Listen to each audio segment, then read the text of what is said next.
Good morning. कैसे हो आप? चला आज एक अपन छोटा सा सिस्टम लेके आए हैं। अपने एएनएम का छोटा सा टॉपिक है, वो अपन डिस्कशन करते हैं। अपना छोटा सा टॉपिक क्या है? टॉपिक है disease of the nervous system, मतलब स्नायु तंत्र के रोग। नर्वस सिस्टम के अंदर दो तीन चीजें आती हैं।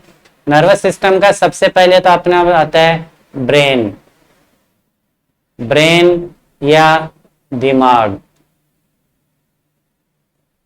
तीसरी आती हैं अपने न्यूरॉन्स। न्यूरॉन। तो न्यूरॉन से रिलेटेड होने वाली डिजीज या ब्रेन से होने वाली जो डिजीज है उसको अपन नर्वस सिस्टम कहा जाता है। जैसे अपन बेसिकली छोटी सी चीजें अपन देखते हैं। ब्रेन के ये अपना क्या है, सर है।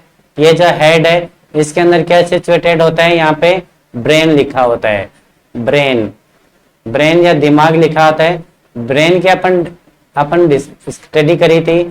ब्रेन के अंदर mid brain, hind brain, hypothalamus, thalamus, ये सारी चीजें अपने पढ़ी थी।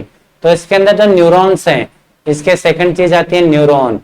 ये जो न्यूरॉन ये क्या होता है, अपने को गरम ठंडा इसका एहसास कराता है। मतलब अपने जो भी बॉडी के अंदर जो भी स्वेदी कोशिकाएं होती हैं वो एक जगह से अपने यहाँ कील चुभाएंगे तो यहाँ की सूचना किसको देता है? ब्रेन को। और ब्रेन उसी सूचना को दोबारा अपने ऑर्गन्स को देता है। और वहां से जो अपने ऑर्गन्स हैं वो क्या करते हैं, उस चीज को या अपने जो हैंड जैसे गर्म चीज पे रखा है तो वहां से हट जाता है। ये सारी चीजें अपने किसके रिलेटेड पढ़ते हैं? न्यूरोलॉजिकल या न्यूरो प्रॉब्लम्स में पढ़ते हैं। और अपना हट जाता है और अपने किसी भी अनहोनी घटना से बच जाते हैं। तो इसकी जो न्यूरोलॉजिकल प्रॉब्लम्स हैं वो मोस्टली न्यूरोलॉजिकल प्रॉब्लम्स हैं। उसमें जैसे फर्स्ट वाली अपन पढ़ते हैं सर दर्द है।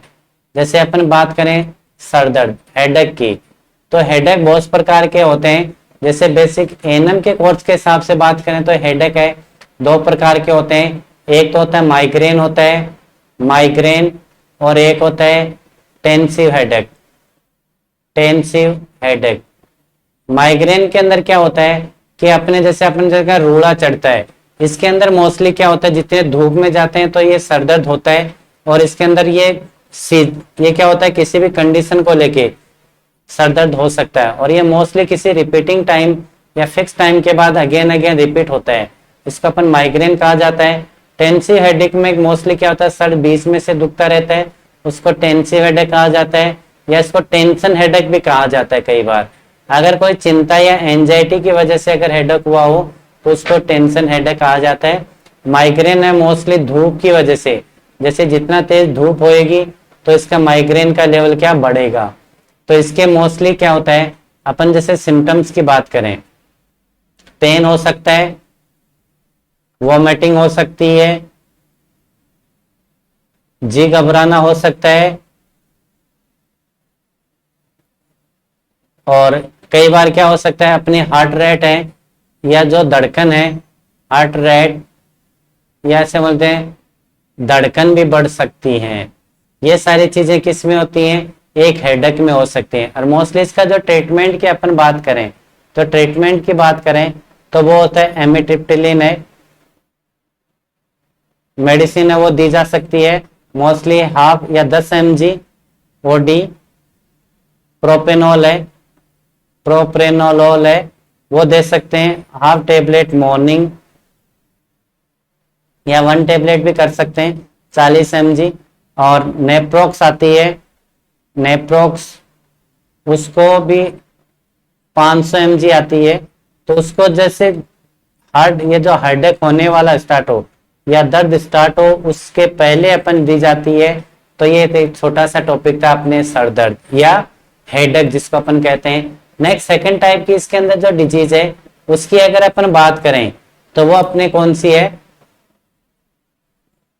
जो सेकंड टाइप की है वो है अपने मोस्टली पैरालिसिस। पैरालिसिस का मतलब आप क्या समझते हो? पैरालिसिस से मतलब है कि अगर कोई पर्सन या जिस एक किसी अपने न्यूरॉन्स में या कहीं पे भी हार्ट में, सॉरी हार्ट नहीं, अपने ब्रेन के अंदर या न्यूरॉन्स में ब्रेन के अंदर क्या स्टार्ट होना हो जाए, अगर ब्लड सप्लाई रुक जाए, ब्लड सप्लाई अवरोधक हो जाए, वो ब्लड सप्लाई अवरोधक की वजह से क्या होगा, उस ऑर्गन में, कौन से ऑर्गन या उस अंग के अंदर क्या होगा, ब्लड सप्लाई कम हो जाएगा। ब्लड सप्लाई होने की वजह से उस ऑर्गन का फंक्शन है वो इंपेयरमेंट हो जाएगा, मतलब फंक्शन डिस्टर्ब हो जाएगा। और ये फंक्शन डिस्टर्ब होने की वजह से वो क्या होगा, पैरालाइसिस कंडीशन, मतलब कार्य करना बंद कर देगा। अगर अपना ब्रेन है वो अपोजिट साइड के अंदर वर्क करता है, अगर कोई राइट हैंडेड होता है तो उसका कौन सी तरफ से ब्रेन ज्यादा काम करता है, लेफ्ट का, और कोई लेफ्ट हैंडेड है तो उसका राइट साइड का हैंड ज्यादा। अगर उसके अंदर जैसे ये एक ब्रेन के अंदर अगर राइट साइड में है, ब्रेन के राइट साइड में कोई एबनॉर्मलिटी क्रिएट हुई तो उसके लेफ्ट में क्या होगा, पैरालाइसिस हो जाएगा। पैरालाइसिस का मतलब उसके जो ऑर्गन है वो काम करना बंद कर देंगे, उसे कोई अपन क्या कहते हैं, पैरालाइसिस कहा जाता है। नेक्स्ट अपने बैकएक की अपन बात करें, बैकएक का मतलब बैक पेन से, तो ये बैक पेन तो किसी भी रीजन की वजह से हो सकता है, वो भी एक न्यूरोलॉजिकल प्रॉब्लम्स है जिसे मोस्टली देखते हैं कि नर्व दब गई। वो नर्व दबने की वजह से भी क्या होता है कि ये सारी चीजें डिजीज कंडीशन क्रिएट होती हैं। तो अपन ऐसा मानते हैं कि जो नर्व दब गई तो वो नर्व दबने की वजह से या जो नर्व दब जाती हैं तो उसकी वजह से भी क्या हो सकता है कि ये न्यूरॉन्स के रिलेटेड प्रॉब्लम्स क्रिएट हो जाती हैं। तो अपन मोस्टली क्या करते हैं कि ये जो न्यूरॉन से रिलेटेड जो प्रॉब्लम्स क्रिएट हो रही हैं वो उनको ध्यान में रखते हैं, उनको न्यूरोलॉजिकल केयर देनी होती है, तो ये सारी चीजें इसके अंदर आती हैं।